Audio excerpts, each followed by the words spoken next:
Hi everyone, Vicky here. I hope you are well. Another little Christmas card for you in my Christmas card series, featuring this lovely little elf from the Oh What Fun by Annabel Spenceley for Crafter's Companion. I'm using the elf from this one, and then I'm also using the Peekaboo Robin, just the sentiment, fa la la la la.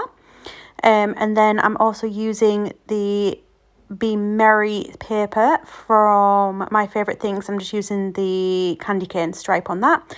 And then this is chili pepper cardstock from Lawn Fawn, just into a 4 1/4 by 5.5. I've already stamped my image with My Favourite Things Extreme Black, using my Misty, onto some Nina cardstock, and I just gave that a little bit of time to dry nicely because I did double layer it. So the first colours I'm using are the Jade Greens from my Spectrum Noir. All my colouring will be as pretty much usual with my Spectrum Noir triblends. I'm using a mixture of the traditional triblends and also the brush triblends.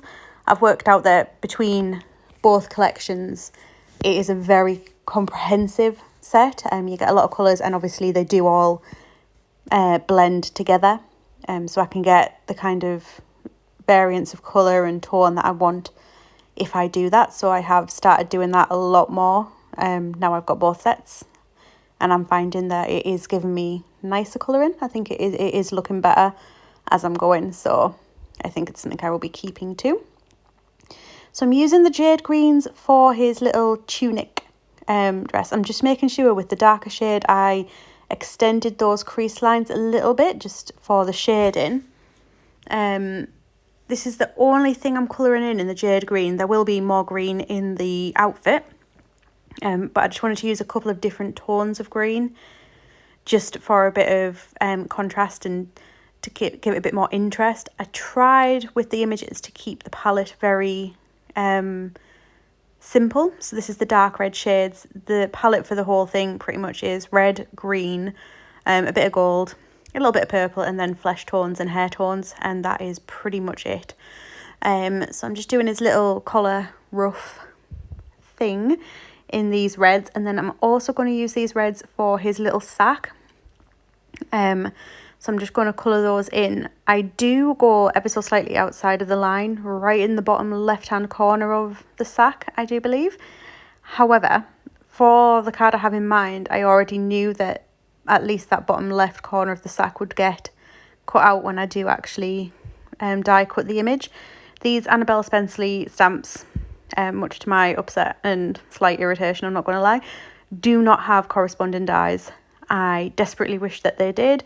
It would make me incredibly happy if they did, and I would buy them in a heartbeat, because my fussy cutting leaves a lot to be desired, and the last thing I want to do after I've spent ages colouring an image and I'm really happy with it is try and fussy cut it and ruin it, which is what I did with an image not that long ago from this same set, and it really annoyed me and really upset me, so I don't do it anymore. So I either have to cut them into panels or I have to try and do some kind of background with them. I'm just using the flesh tones for the face. I did forget to do the hands at this point, but I do come back and do them in a little bit, so don't worry, he will get his hands done eventually. I am adding some pale pink just to give him some rosy cheeks, because I feel like he desperately needs rosy cheeks, because he's just adorable. And then I'm just using the flesh tone just to blend it out slightly so it's not quite so harsh a line and kind of rouge-ish. I'm using some ice blue just to do some little dots in his eyes.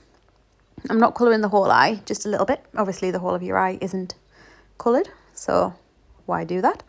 These are the ice grey blends, which are the darker of the ice grey. I tend to use the brown greys for creatures and critters, and the ice greys for accessories and metals and anything that's inanimate.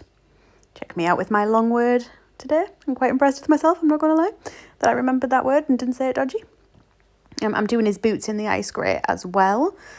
As I say, I'm trying to keep the colour palette relatively simple because the image is so adorable, and I think too many colours would possibly kind of detract from just how cute that image is.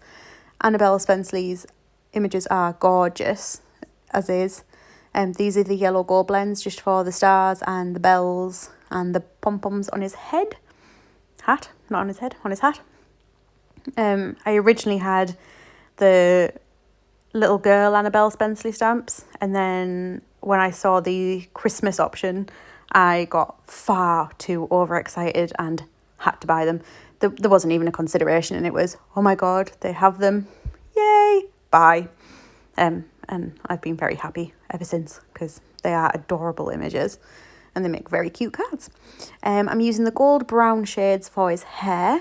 I did debate using just a normal, well, not a normal shade of brown, but like a more earthy brown. I did just debate the earth browns, but I quite like the gold browns for hair just because it's got a slight undertone to it, and he only has a little bit of hair, so I just used 2 of the colours in that, and that was me remembering the hands.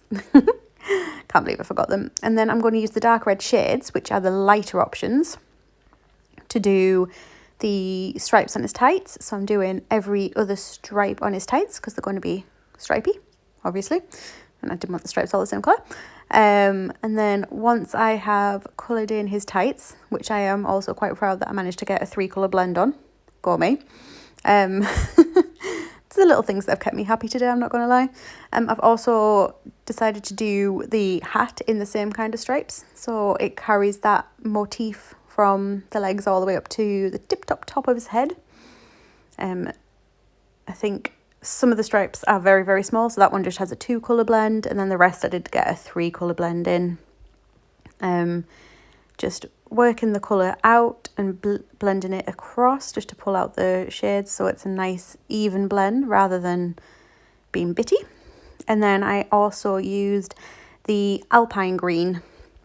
So this is the other green that I decided to use, and I'm just using that on the alternate stripes on his tights, and then I will also use it on the alternate stripes on his hat. With his hat, that very, very top little stripe is teeny, teeny, tiny, and I thought it would be very at the top and it would be the lightest, so I did just colour that top stripe just with the lightest shade of the alpine greens. But the rest of them did get the 3 blend treatment, I do believe. Maybe the top one, well, the second down one might have only had a 2 blend, I think, actually, thinking about it. But apart from that, they all had a 3 blend. Obviously, space dictates how much I can actually fill in without just colouring over the exact same space twice. So yeah, so that one had a 2 blend, and then the very, very tip just went in the lightest colour. And then the alpine green just took a little bit more blending out, but it did blend out nicely in the end, which made me happy. And then all that was left was his little present, which I decided to do purple because purple is my favourite colour, and I wanted a splash of a different kind of colour and tone on there, and purple just seemed the way to go. So that was the image all nicely coloured. So that is getting cut out with an oval die, which is from a Nesting Ovals from Hunky Dory. So I'm just going to quickly do that off camera. Ta-da! So I'm using the Evergreen Bow Distress Oxide. And what I'm just doing is I'm just tapping it off my brush onto my mat and then pulling it in from the side very gently, so that I can just give a little hint around the edges of the image, just so that it's not too stark. I find quite often if I just put the image down without any kind of border to it or any kind of extra bit to it, it just can look a bit stark and abrupt and rough, and I didn't want that. I wanted to pull all the colours together on it. I did debate doing it in red, but I decided the green would be a nicer option since I am using a red background. Quick clean up. So this is the paper. I've cut it into a banner and I just used my craft knife to do that. And as I say, this is a top folding card. So I'm just going to use some liquid glue to stick this down. It looks like my glue is empty, but there's still quite a bit in. It's just finally got to the point where it takes a bit more effort to get it out to start with. And then it comes out like a gushing river or something. I'm trying to think of a appropriate metaphor, and it's just not working. So I'm just going to eyeball getting that nice and centered against the top line and then down the middle. And then once I'm happy, I can position it. which is the joy of using a wet glue. I've added some foam tape to the back of my focal panel, and I'm just peeling the backing papers off that. I do find that this foam tape, it's a 3M one, which I got off Amazon. It comes in a huge roll, but I have found that it is actually not too bad for peeling the backings off. I'm terrible at it normally, so I just get that centered in the middle. And then I have done myself my little sentiment on a banner, just with some red ink. It's a prism ink as well. I think it's red brick. I did have it to the side of me to show you and totally forgot to, so I do apologise.